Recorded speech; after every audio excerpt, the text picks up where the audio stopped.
Welcome back to what Arty Noobs for General Disturbance. This is the FV304. It's the Tier 6 British SPG. It's located on the south spawn of Minsk, and this one is under the command of Comrade Sergey. Now, normally it has the 4.5 inch gun. Has he got that? Yes, he has. 450 Alpha, penetrating 28mm of armour, and it does actually have a burst radius of 2.2 meters.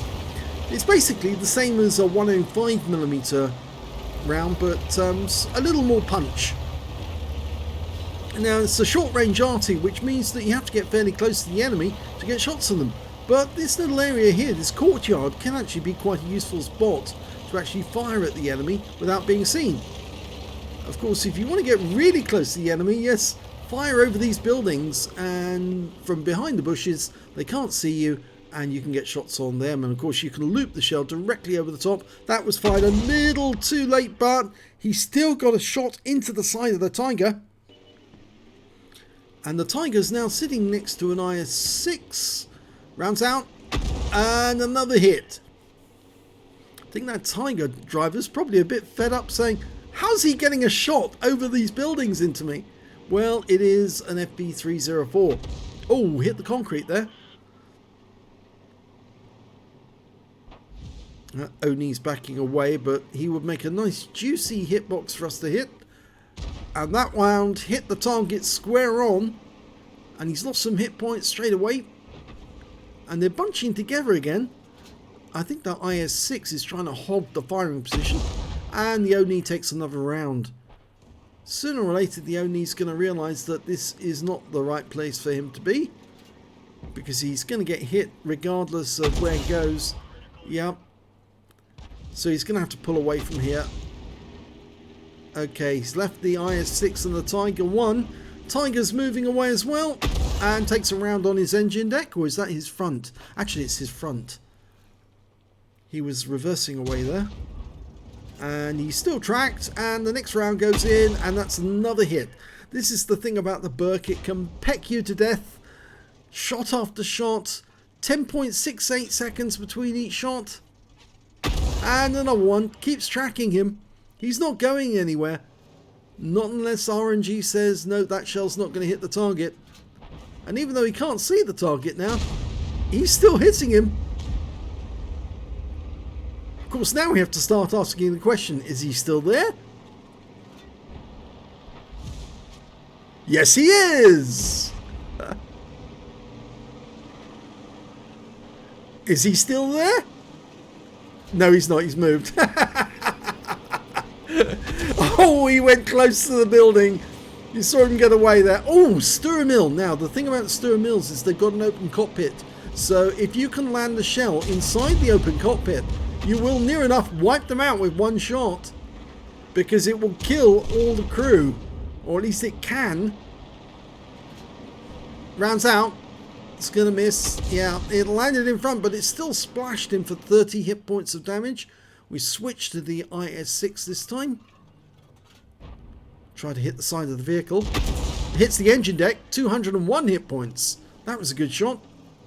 He's now up to 1,000 hit points of damage so far, but the team are losing very badly. His team are down 8 tanks, and that one didn't even penetrate the armor. Can you believe it? So his team are losing very badly. He's down to just 5 teammates now, and well, I don't think they're going to last very long. He fires a snapshot there at the Borsig, misses, but that's an open vehicle again with very thin armor. If he can get a shell onto him, he certainly will suffer. And 442 hit points this time. Yeah, that was a lot of damage from one shot. These thin-skinned vehicles are perfect. Oh, he's been spotted.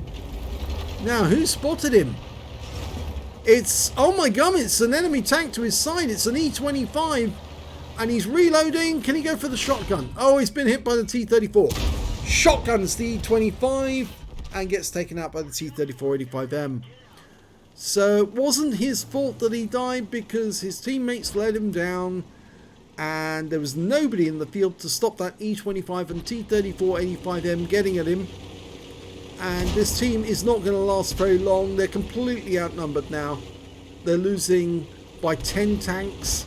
And Even an AMX M445 cannot kill a T-34 with just 1 hit point left. And this only, he's not going to last very long. Has he spotted that T-3485M yet? No. And this little Scorpion is doing his best, but even he's not going to last very long. And there goes the Cromwell, but there goes the Scorpion as well.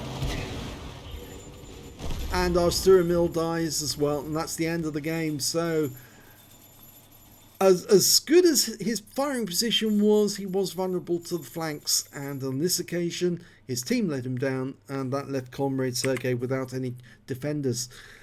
Second class tanker for Comrade Sergei in the Burt. He managed to get a bruiser medal for getting at least 5 critical hits. He got 9 in that one, and he did get an epic medal. He got a Gore's medal. He did more damage than 8 times the hit points of his own vehicle in this game, and so that will bump up his end results. If we look at team score, we can see that he actually did the highest damage in the game. Would you believe it? Didn't get a high caliber, but he did do the highest damage. He got 2,426 hit points of damage, and the only other high scorers were the E25 and the T-34 that killed him. 2,157 for the E25, 2,012 for the T-3485M. So these were the only 3 players who managed to get over 2,000 hit points, and Comrade Sergei got the highest amount. When it came to kills, though, it was in fact the E25 got 4 kills, Dicmax got 3, T52 and the T-3485M got 2 kills, so did the Cromwell and the Scorpion with 2. When it came to base XP, it was the E25 and the T-34 again, who's the high scorers. 1,121 for the E25, 1,053 for the T-3485M, and then we can see Comrade Sergei only managed to get 401 because he was on a losing team, and that's of course a tribute to the fact that he did get the highest damage in the game. He fired 20 rounds, got 15 direct hits and 2 penetrations, 17 splash, damage of 2,426 hit points, of which 2,260 were at more than 300 meters. He received 2 hits and both were penetrations, I'm afraid, and yes, it sorted him out. 6 enemy vehicles damaged, no kills, but he did earn 23,570 credits from the game, got 8,287 from Holiday Ops, 3,600 because this he managed to get the Achievements Award, that's for getting an epic medal in a losing game, and his total came to 35,457 credits, and after repair and ammunition resupply took away 28,497. And he picked up 401 XP, base XP, 246 for the Achievements Award there, 647 altogether. So it's sad that he actually died because he had a very good position. I think if you do get the Burt, consider that position because you can really badly damage the enemy tanks who are sitting in that front line row. But also remember, you might have to move suddenly if they lose the field and try and find a new position to fire from. So if you enjoyed that replay, please give this video a like and do subscribe to our channel. And thank you for watching.